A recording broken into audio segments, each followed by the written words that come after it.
would like to say that everything is a story, and everybody is a storyteller.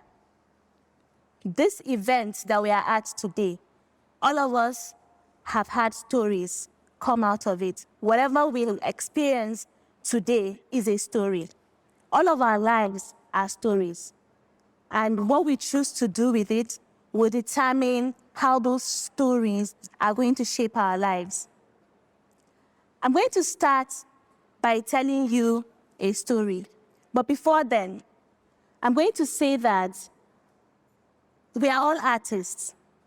So if everything is a story and everybody is a storyteller, storytelling is the most common art form. You don't need any talent to be able to tell a story. However, there are people who are particularly good at telling their stories and shaping their narratives and making sure that they are seen in the way that they want to be seen. Now, I'm going to tell you a story about a young man. So like we do in this part of the country, I'm going to start by saying, Gatanangpu.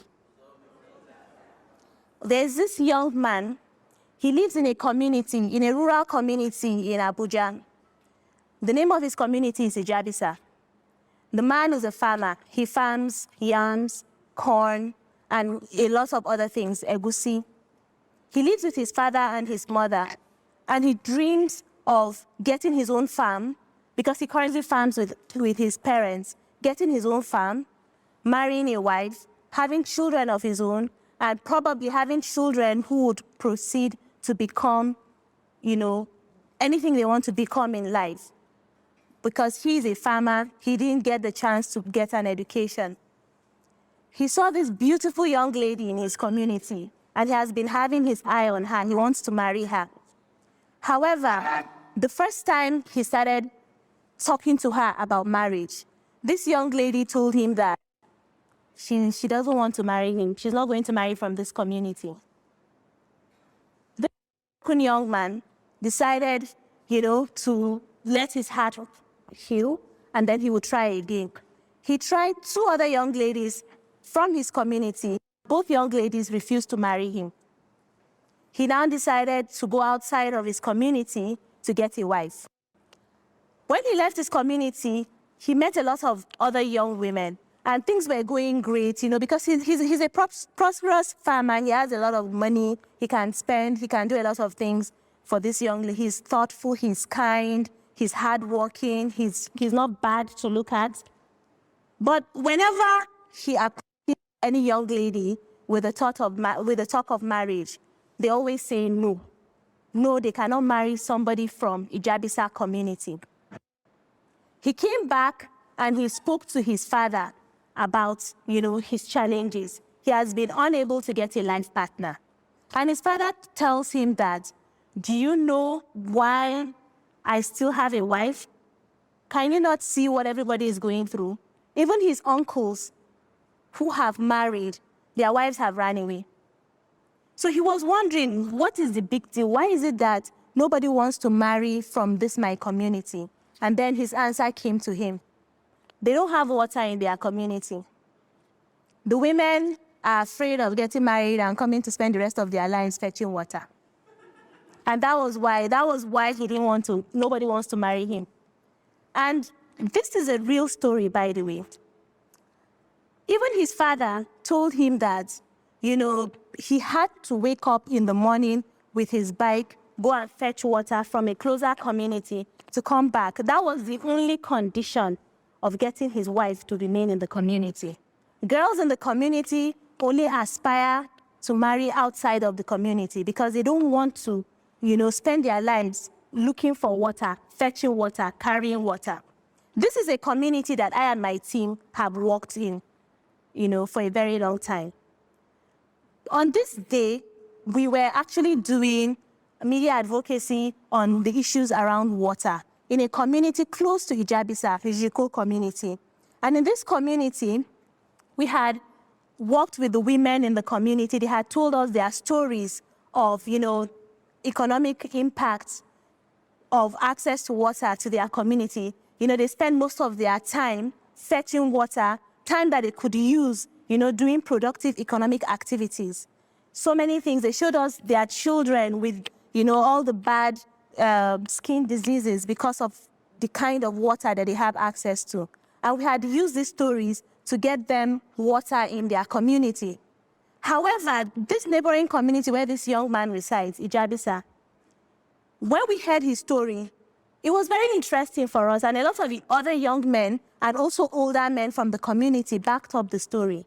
So we decided, to push the story. We had the story published in the Leadership newspaper, in Blueprint newspaper, on NTA News, on so many other media platforms. And the Minister of State for FCT, Ms. Ramatu Tijani, saw the story, and she sent her people to come and investigate the community.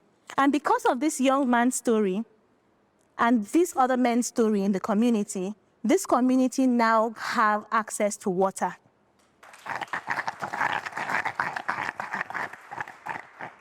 Now, why is it important that you tell your story?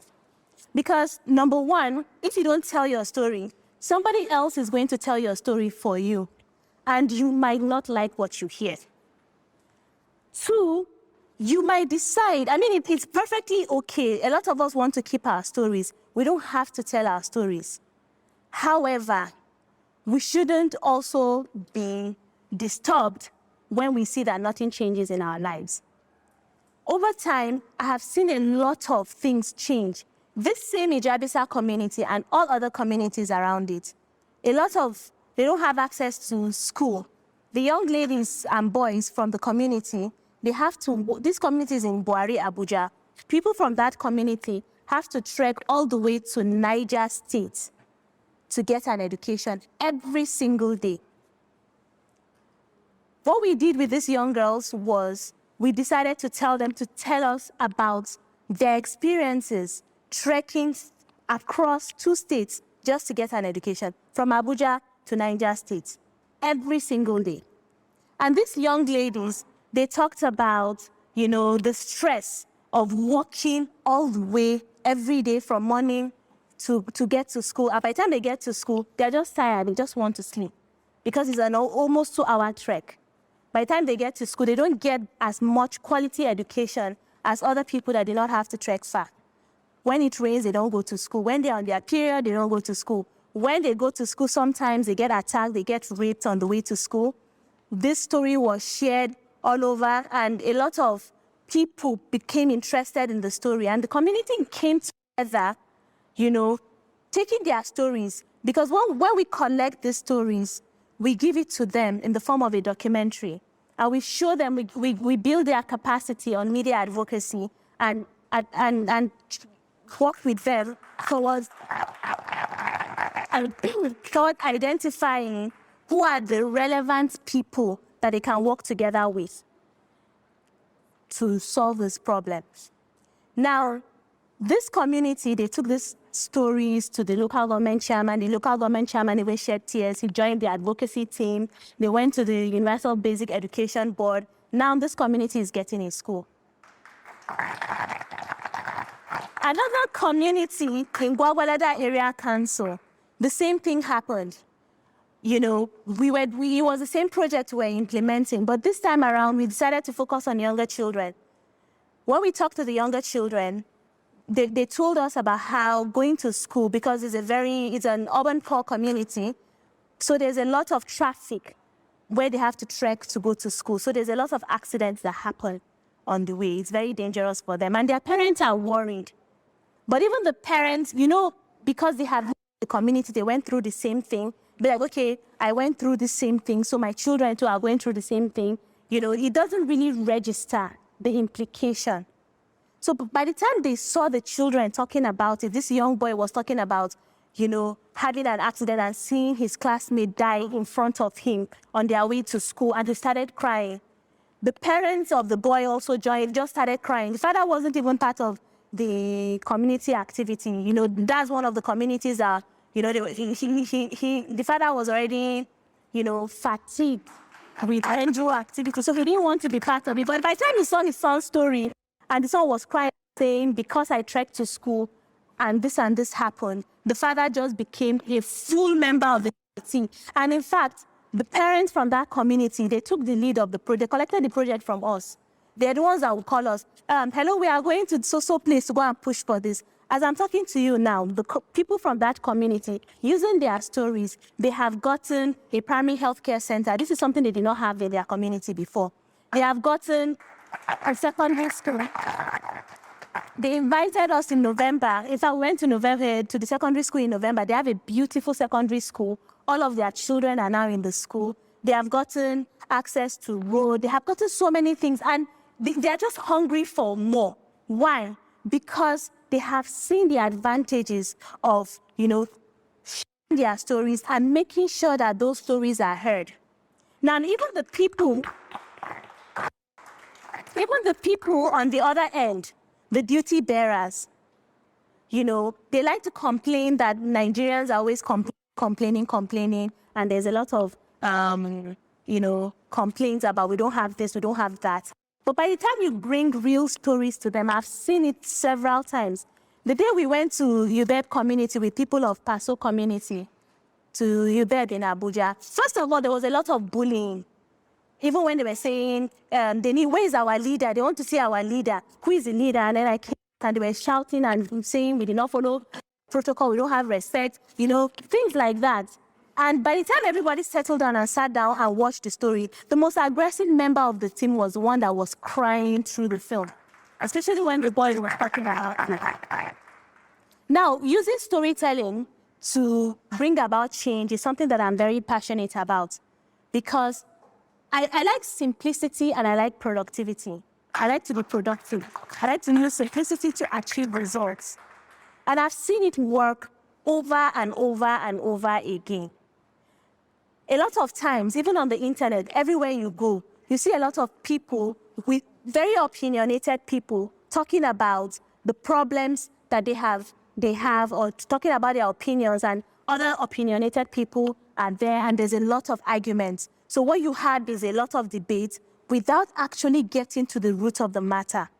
What good storytelling does for you is that it shows you that it allows people to experience your experiences. Because if somebody tells me her story, I cannot go and tell her that she's lying. If somebody tells me his story, I cannot tell him that he's lying. So as part of our work, we use storytelling to achieve so many things. Gender mainstreaming. I'm a gender rights activist, but I am somebody who has converted a lot of people to see and understand the implications of, certain gender norms to women. Why? Because I don't come at your face and tell you that, this is wrong, this is that, this is that. What I do is I show you true stories. I let you experience it. And before you know it, you're also advocating for gender rights. My friends call me the great converter. And also, we use a lot of stories to get people to overcome a lot of their needs, to achieve a lot of their needs. We get people to talk to each other. You know how when you are sitting down and somebody comes to you and tells you a very interesting story, your next reflex is you want to reply with an equally very interesting story. It triggers something in you. Somebody tells you about what happened in the market, and you remember that, okay, there was one day I also went to the market and this same thing happened. And then that's how the best conversations happen, actually. So this is also our model when it comes to community development.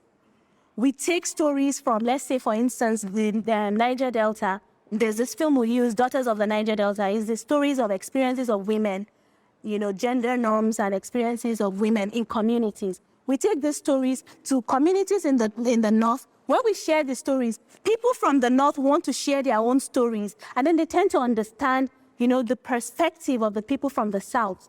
I have never seen this backfire, but when you keep northerners and southerners, we always have something to fight about. But at the end of it all, when we listen to each other's stories, we realize that we are not that different. We experience poverty the same way. We experience everything the same way. We just have different location. So this is what storytelling does, and this is how we have been able to use storytelling to achieve a lot of things. Why do we use storytelling? Civil society organizations operate a lot in Nigeria because we are a developing country. However, especially in Borno State, there's so many, in fact, there are more NGOs in this state than I can count. So there's a lot of fatigue around civil society interventions. When you go to communities, it's almost like, okay, these people have come again. What storytelling does is, first of all, everybody likes a good story. Everybody wants to hear a good story. It gets people to listen to you. It also gets them to participate. Everybody also wants to tell a good story. So it gets people to participate. Then that fatigue is over. And then it allows them to own the process of achieving development by themselves because they've already been sucked into it. Also, storytelling, it provokes empathy.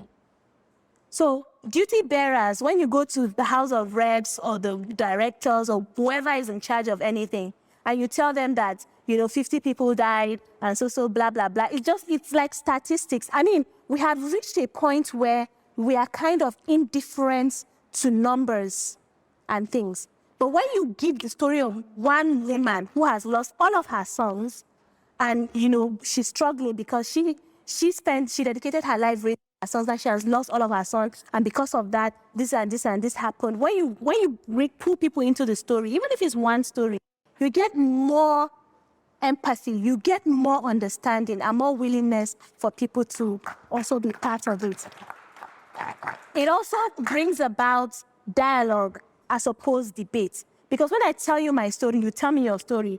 I understand your perspective from your story because I can't argue with your story. And you understand my perspective from my story. And then we get to a point where we understand each other. I mean, there are so many things I would like to add to this, but somebody has been flashing time to me. So I'm going to end this discussion on this note. Everybody, everything we do, everywhere we are, whatever we do is a story. But we need to find a way to ensure that our stories are beneficial for our lives.